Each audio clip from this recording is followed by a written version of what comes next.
let's jump over to Ukraine.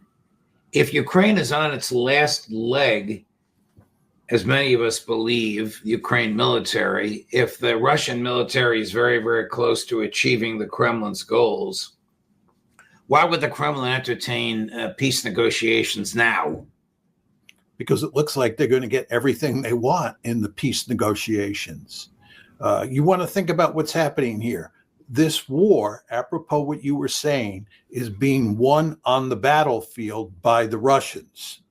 And the Americans recognize this. And as a consequence, the Americans are willing to cave to almost all of Russia's demands, as best we can tell. Now, whether the Ukrainians and the Europeans ultimately cave is another matter.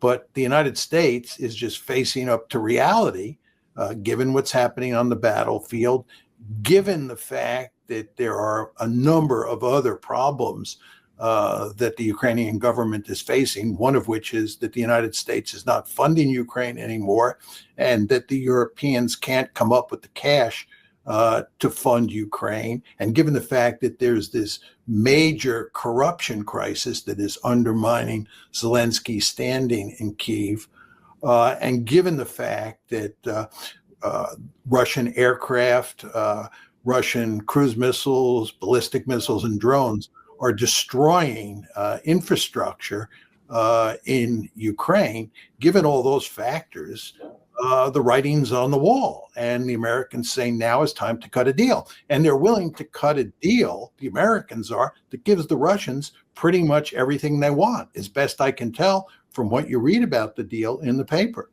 Can the corrupt holdover President Zelensky enter into an agreement that peacefully cedes territory to Russia without exposing himself to elimination by the Banderists, the hard-right nationalists that have surrounded him since the beginning of his presidency?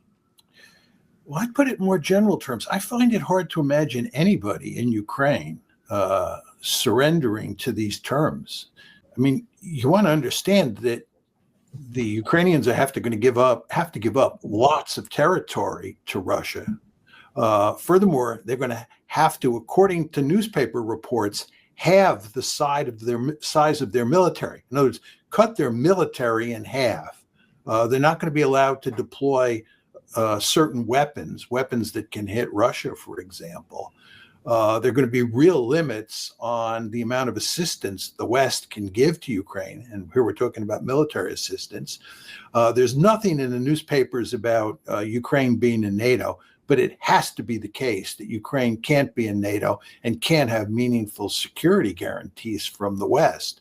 So I think the Russians are going to get all of their principal demands. Does Secretary of State / National Security Advisor Marco Rubio want peace in Ukraine, or does he belong to the Victoria Nuland school of let's use Ukraine as a battering ram with which to drive Vladimir Putin from office? Well, I think Rubio, in his heart of hearts, wants peace, but he wants peace on Ukraine's terms, or the terms that the neoconservatives, people like Victoria Nuland, have been pushing forward. He's a hawk for sure, in his heart. And in his head as well, I'm sure.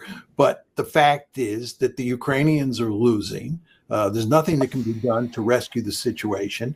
And Donald Trump, not Marco Rubio, is the president of the United States. And Trump wants to cut a deal. He's had enough of this.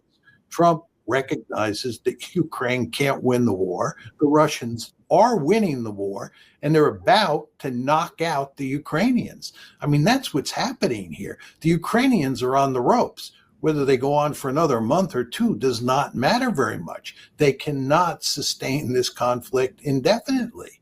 And Trump is recognizing reality. And not surprisingly, he sent Witkoff, not Marco Rubio, to negotiate with the Russians. And not surprisingly, Keith Kellogg, who is a super hawk on Ukraine, has announced his resignation. I'm sure he saw the proposal that's on the table, was mortified, understood that he had lost, and said it's time to quit. Druga strona medalu.